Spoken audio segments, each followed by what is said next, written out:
If you can trade directly from Sing dollar to that currency, great. But if you can't, might have to go through an intermediary stablecoin, and that itself is where we want to continue bringing that and make sure the transaction completes on the chain, and you can just use the blockchain, the liquidity, the instantaneous settlement, all these features that we have been built around to ensure that happens. And that's why a US dollar stablecoin is extremely important for this ecosystem to complete. And that's what with our licensing, we now know that we can do this. And our experiences that we have learned, we're going to be making sure that piece of infrastructure is very strong and set up in the next coming year. It is the door that just opened.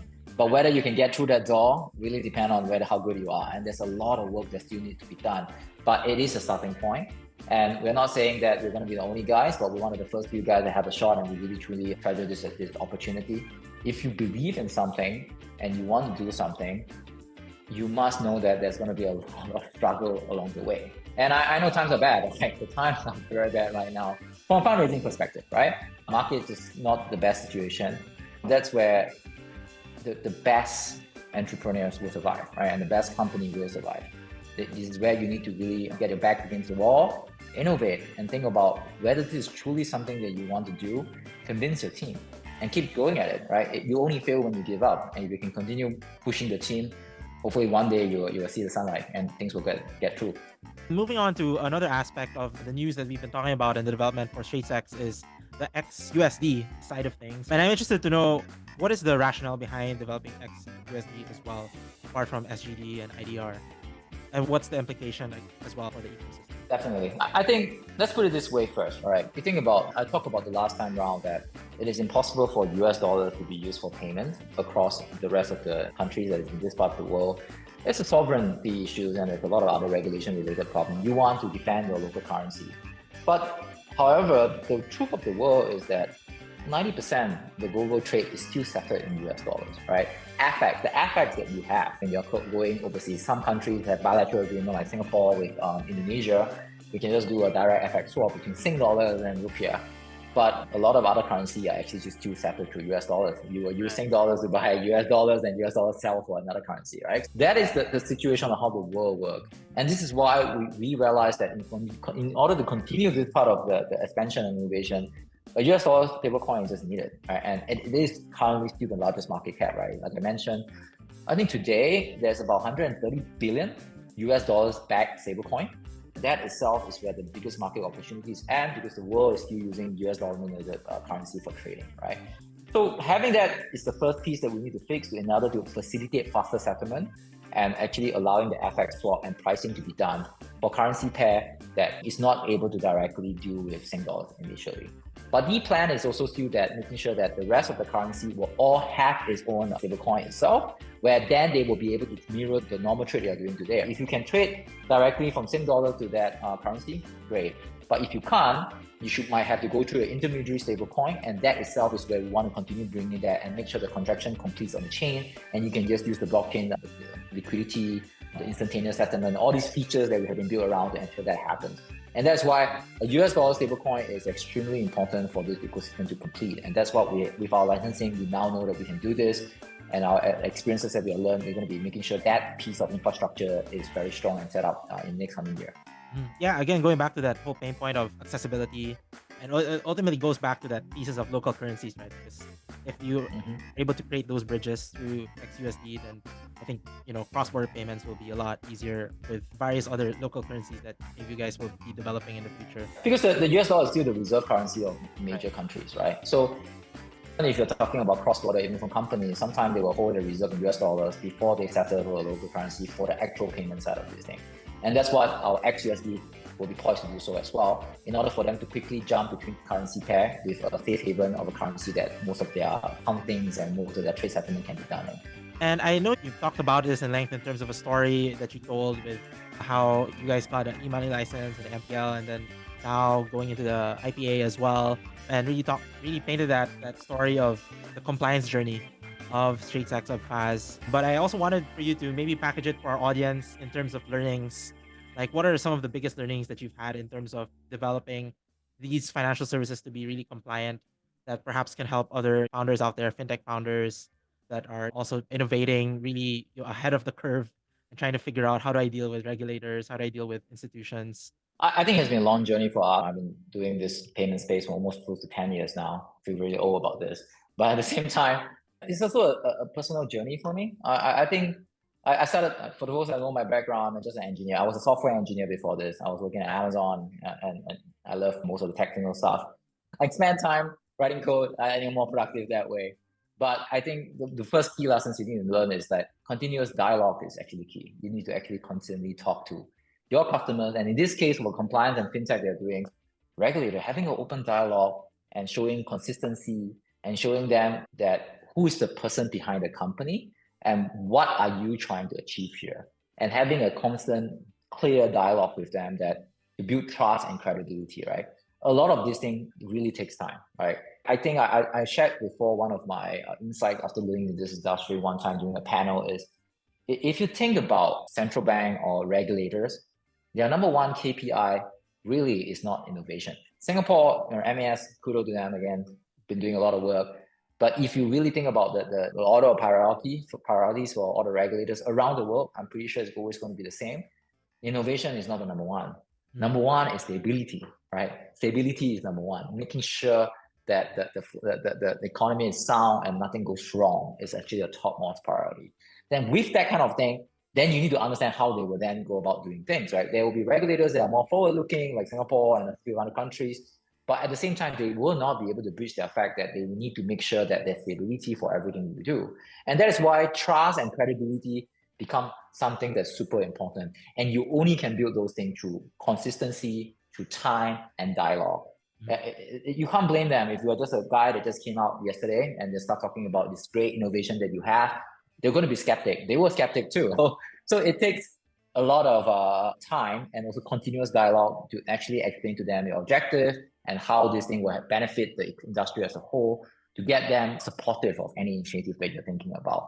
So that's actually the most important first piece, that you have to actually understand that you need to spend quite a bit of your time having that open dialogue with them, showing up, actually explaining to them, building a relationship with them to let them know that you're credible, you're trustable, and they can actually have insight from you and learn to grow this industry together, right? Maybe the second piece of this is then the inwards, looking inwards, right? The culture is actually very important. I think internally developing culture that understand the importance of this industry. I think I'm a tech guy. When I first went into fintech itself, I thought it's tech, right? Tech company, I'm just going to do it the tech way. But what famously said by Mr. Mark Zuckerberg, move fast, break things, does not apply here. Payments, fintech, you can't break things. If things go wrong, somebody end up in jail, someone is going to get really hurt, right? So that is not going to be something that you can just 100% apply and hope that everything just move fast. One thing I constantly told a lot of guys, and now I've been doing for 10 years, is you do really need to be patient. There are certain things that we know what is the goal, but you need to know that you can't do this overnight. You actually have to spend the culture to do things right the first time and consider the impact to the customers, to the people when things go wrong, right? And most of the time we will think that it's a very glamorous job. I'm doing tech stuff. I'm going to be doing with cool developers. But the one that end up being hit are just going to be the uncle aunties of the communities. And we have seen that happens a lot of time. And you will see that we've been spending a lot of time on that part of the industry, making sure that those folks are taken care of. We're collaborating with Singapore police to ensure that the fraud and all those things are taken care of. And that is something that we highlight quite a bit in our internal culture, and our folks are recognized when they're making that kind of effort to protect the consumer and the customer itself. And that is always going to be a key centric of a culture that you need to continue building. Maybe the third and final piece is probably just being more customer-centric and think about how this thing affects your customers, and participating in regulatory sandboxes to allow you to basically do smaller scale experiment that hopefully with the blessing of the regulators to demonstrate certain things that we talk about before actually having that hitting your bigger customers as a whole. And I think we're really lucky to have you as an engineer as well talking about this, because I was also curious to know what does this then mean for the product development side of things as well. And with startups, you often talk about speed as being essential. And so how do you balance that speed with also pacing out things from the regulatory standpoint as well? Yeah, this is always a struggle, right? As a founder, as a VC funded company, that is something that we always have pressure for. Time. We don't have much time, right? Time is something that's taking. We're always thinking about progress and innovation around there. But I think the way that we at least try to get folks to be grounded and think about things is think about these customers as your parents, as your family, right? Would you be doing the same thing? I often tell this story internally in the company that we are sitting in an aircon room, very comfortable, writing code that potentially have huge impact. We think we are doing a killer job, but actually the guy that's going to be facing the blunt of this thing might be just customer support officers on the ground, or in some sense, because in Indonesia, we have a very large agent network, the agents, the guys that's facing the customers, while we are shielded from layer of that, just being the guys behind the scene, right? Yeah. So I think that's where we try to make sure that we continue telling people and sharing the war story in some sense for every new guy that joined the company, right? This needs to continue. You know, no matter how far we come along, we need to think about the fact that we don't forget our roots. We don't forget why we're doing this. You don't forget the impact of your work, no matter how glamorous it might seem. We're on the day-to-day life of individuals down there. Yeah. They're very real lives being impacted. I also want to talk about, especially with fintech, there's a lot more. I think fintech is one of these sectors that has been really rapidly growing, not just from a VC funding standpoint, but in terms of even adoption. I really talked about embedded finance essentially, and how is everywhere, essentially being embedded everywhere. So we've talked a lot about compliance. What does this mean for fintechs from a competitive standpoint? Yeah, I think it helps you stand out for sure for credibility. Once you are properly regulated, it's a stamp of approval, there's more trust. Actually, the whole entire financial space is built on trust. And then this is why even with so-called decentralization and stuff, they are fundamentally trying to solve the trust problem. We don't live in a pure virtual world. There's going to be human involved. And ultimately, the way that this will bridge between the Web 2 and Web 3 is having trust anchors and having few institutions that's trusted, right? And that itself will come very strongly from a regulation point of view and compliance, right? Once you are regulatory compliance and have a track record of doing that itself, you can help bring the mainstream audience into this field itself. And that's where we have a competitive advantage, being around for the longest period of time and probably one of the more credible guys that has been doing this on the ground for the last 5 to 10 years. It's not something that can be done overnight, but getting these licenses and compliance helps to give you a stamp of approval. It is not enough, but it's definitely more helpful to at least help the education part of this thing move along. It also means to say that more institutional guys are able then to adopt this side of this thing, right? I think everyone's probably excited in the blockchain space that potentially there's going to be a Bitcoin ETF approval, but it's the same concept, right?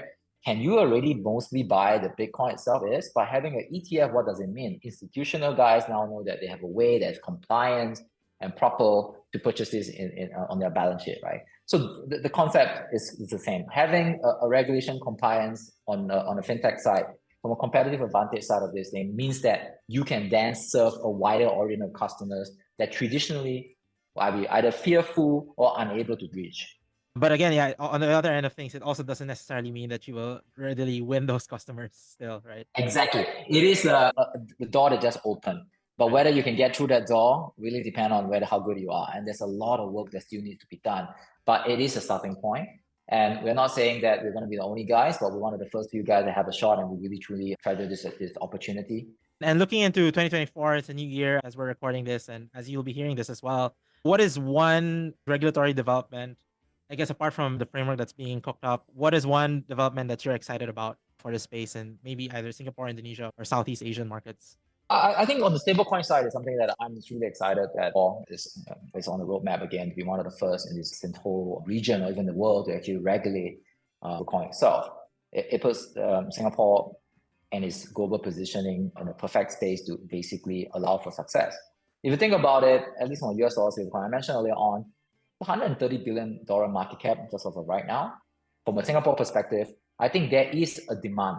There's going to be definitely a 10 to 20% demand of US regulated stablecoin, right? US is a big enough market. I think Circle is going to spend a lot of their time and they're going to probably win it for making the most regulated stablecoin out of the US itself. But due to the geopolitical situation, due to the regulation, and they're just nearer to the market, the world is big enough, right? And they will be looking for definitely a demand for a regulated stablecoin that is based out of the US, right? Be it because of the banking risk, geopolitical situation, and just not being able to become a US citizen in some sense to be able to get the stablecoin. And Singapore is a perfect position to do, right? Because out of the regulation regime itself, where you probably will think about China and other jurisdictions being geopolitically sensitive as well, Singapore is right at a place where it's neutral, right? And it's the East meets the West, right? I think there's opportunity is huge being able to be a regulated stablecoin issuer coming out of Singapore. But potentially this means for the whole entire region itself that there will be a lot more adoption, given that now that Singapore has set the bar down, right? We have seen this happen before. When Singapore came out with new regulation, the rest of the region can then look into this. We are supposed to be the testing bed for a lot of things, right? Once they see that these things works out, it is okay, you will see a lot of the regulator around the world follow suit and also adopt their same innovation, which then on a whole is great for the industry, right? Then we will start seeing this thing move in that direction. I'm convinced that this is something that will be potentially huge in the next 5 to 10 years time. And we're definitely moving in the right direction with the Singapore taking the lead on this right now. Yeah, we've seen it with digital banking, we've seen it with data privacy, and Exactly. seeing it now with stable coins as well. Yeah, so we have a few more minutes left. I wanted to take this time to maybe do a little bit of reflection. You did mention you've been in the industry for 10 years. You've been in Fazz for 6-7 years already. So maybe you can share for our founders out there, it's certainly compared to previous years, a lot more challenging now, especially in the capital markets. Maybe even a lot more challenging in terms of monetization, trying to get people to pay for things, especially for SaaS or B2B maybe. So definitely all around there are challenges already, but it's even more challenging with the macro. But maybe you can provide some context and some inspiration maybe with some from some of the war stories that you've gone through. Since we're on the tone of stablecoin, we don't think StraitsX is super successful right now, but it came a long way. But I would be the first one to tell you guys that there are multiple discussions over the last 5 to 10 years that we should abandon this project, right? Within the company itself. There are multiple make or break moments that have happened over the last 5 years, right? And that was a moment multiple times in the company deciding that, is this something that we should be doing? Are we too early? Are we trying to do something that's too innovative and too forefronting that potentially might kill us? And every single time, I think the team huddles back down and discuss, what do we believe in? Do you have conviction that this is going to be working out? And that's where I went back to the first thing I was talking about earlier on about being perseverant and being patient. If you believe in something and you want to do something, you must know that there's going to be a lot of struggle along the way. And I know times are bad. Like the times are very bad right now from a fundraising perspective, right? Market is not the best situation. That's where the best entrepreneurs will survive, right? And the best company will survive. This is where you need to really get your back against the wall, innovate, and think about whether this is truly something that you want to do, convince your team.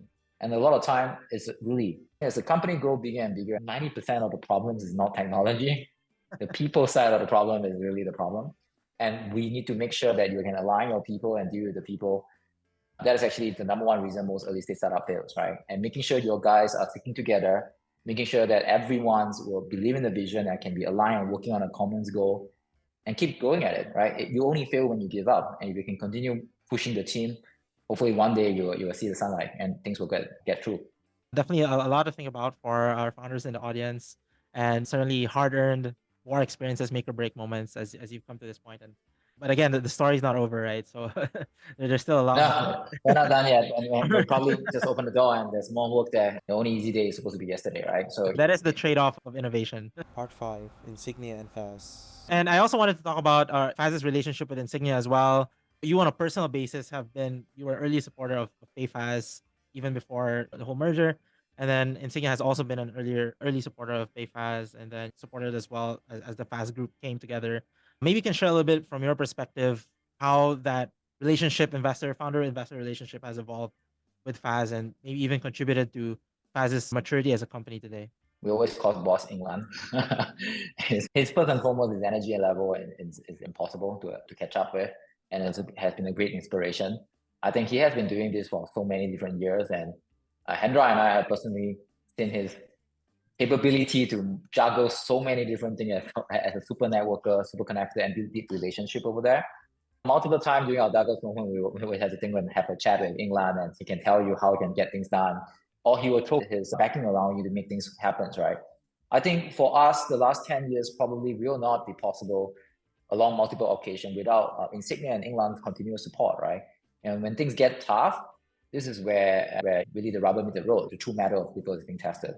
I think getting investors, times are different, right? I think some time back, where there was a saying that when interest rate environment was very low, you can have an idea and a story, you can fundraise, you have so many different choices. But one of the advice that I got from one of my mentors then is that you really need to get investors that will stick it through with you, right? Because they might give you the best valuation, but you shouldn't be optimizing for that. You need to optimize for investors that have the know-how and the ability to help you because you're going to need help when things go wrong, right? And finding that connection, and it doesn't work for, it's hit and miss, right? And there is no so-called saying that people always say is that, yeah, this investor is great, that investor is bad. I don't believe in that. I think it's about the connection. Sometimes this investor is great to 6 guys, but bad to 4 guys, right? It's like a ratio kind of game. You need to find investors that you can have a connection with, that you can tell the truth about, and you can have that conversation. And we're really appreciative that over the years, that's what we managed to achieve with Insignia and the folks that work over there, and of course, in Boston Land, how to make sure that you have that hard conversation to basically be frank and think where we feel both safe to be able to have that kind of conversation to think about what's the best thing to do for the company at that moment. Yeah, again, going back to that whole importance of trust and being able to have logs, not just with regulators, even with your investors, with your employees as well. So definitely important, a lot more important than the technology, one might argue. As you I'm sad about that, by the way, but yes, it is true. Yes. Right. And for our final minute in this call, a rapid fire round. So some new questions from our last time. What superpower of any one of your fellow C-level colleagues would you want to have? Oh, these days, I need the superpower of one of my colleagues that can make PowerPoint slides. He's so good at it. He told me because of 10 years of consulting, his superpower is in making slides. I'm so bad at it. He can really do that. If I have one of their superpower, that would be one thing I need to acquire. Another one of them has a superpower about spreadsheet and Excel sheet, which these days I've been trying to catch up with ChatGPT, but writing all the micro and everything, it is amazing how good they can do that with some hotkeys and stuff. Things that are really hard. I'm still clicking buttons and stuff, which I'm ashamed of. I'm supposed to be a Vin guy. No, I don't. It doesn't quite work the same with Excel spreadsheet. Where your engineering and PowerPoint expertise reaches its. Yeah. You know those superpowers that you saw in your favorite Hollywood movie? People can just use keyboard and do photoshopping. I don't know how that game can happen. Like they're just typing certain things, and then the guy's eyes and everything change. Those guys seem to have ability to do so with hotkeys and stuff for PowerPoints and Excel spreadsheet, which without mouse, I kudos to those guys. I need to learn how to do that. If you would be invited to produce a Netflix series, what would be the title of the show? Oh my God. What would be the title of the show? I actually thought of one, but I don't know if really. What would it? You please. Well, I was gonna say Fazz and Furious. Maybe another 7 years from now, looking back. Yeah, it's just gonna be a long journey, or like Lord of the Rings, like Journey of the Hobbits and stuff. Like this is just so hard. There's so many things that will go wrong, and you just need to have a circle of trust that you can work on this journey and impossible mission. Yeah. Right.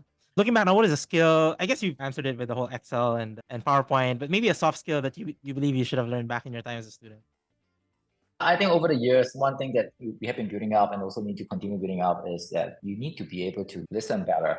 I've not been told one time by many different people that I'm not a very good listener. Tianwei, you're not listening. It's just way too many times. I think that's a very important soft skill that we need to develop, that you need to listen and control your emotion, because sometimes you get frustrated when you get triggered when people start saying certain things.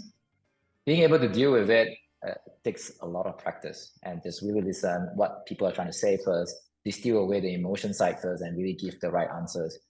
I think I'm bad at that, and I'm going to spend probably the rest of my life trying to work on that. Yeah. Yeah, I think it's one of those learnings that's never ending, really. Yeah. If there's something you could automate in your job just by wishing for it, what aspect of your role would that be? Actually, that is actually becoming a reality these days, right? People are building software that will transcribe, but they're not perfect yet. After a meeting, just send out the follow-up, that'd be fantastic. But I haven't seen a perfect solution, but that would be something you want to automate, definitely. Yeah, definitely a lot of co-pilots out there these days. Yeah, now there, even the transcribing, there's some missing element, and do you really fully trust what they say?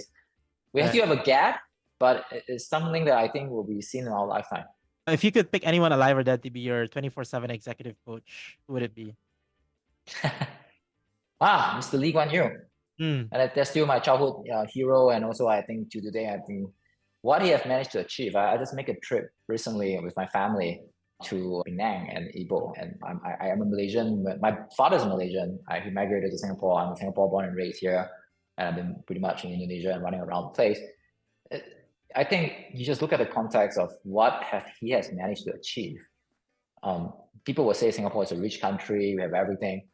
I was at Penang and I went to a history museum, just visiting it. Singapore and Penang GDP were pretty much the same when they first break up, exactly the same. And the island state as well, land size about the same. And even the governance and some of the early practices were about the same, right? But you can see the differences because of a visionary leader and a consistency trying to do certain things will lead to a different outcome in 30 years, right? And the outcome is, the result is here to show.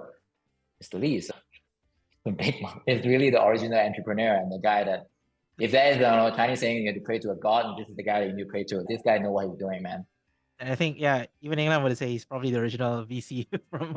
Yeah, the original VC, original entrepreneur, original guy, the real founder, right? That one guy that really started from nothing and build a metropolis, right? This is amazing. I don't know how he managed to rally the people, build trust in one lifespan, and just one lifespan, this guy has achieved something that's impossible.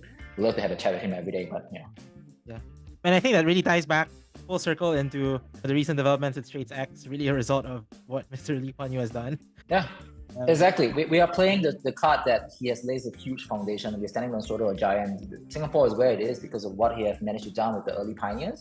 And we are just continue building on top of that, leveraging on what they have achieved to allow us to basically the next generation of innovation. Yeah. And on that note, thank you once again, Tianwei. It was really fun having this conversation with you. Hopefully, I saw you like reflecting a lot throughout all of this. Hopefully, it was a good time for you to just maybe take a pause and look back, especially with the new year. Any particular New Year's resolution that maybe doesn't have to be Fazz related or? Oh yeah. I want to get healthier and I want to sleep more. Oh my god, the doctor was telling me that I need to do two things, but I was like, okay, maybe I'll exercise a bit more and I need to start running even more aggressively. I think 1 time a week is not enough. But yeah, get healthier, get more sleep. Personally, that's something I want to do, and I spend more time with the family and make sure that they're well taken care of. Yeah, great resolutions. And yeah, thank you once again. Hope to have you or any of the Fazz leaders back soon with some even greater news down the line. Really set up the stage for lots of exciting stuff, even just from the StraitsX brand side of things. But obviously, there's this whole various other initiatives that you guys are running. Looking forward to hearing more about that in the future. Thank you once again, Tianwei.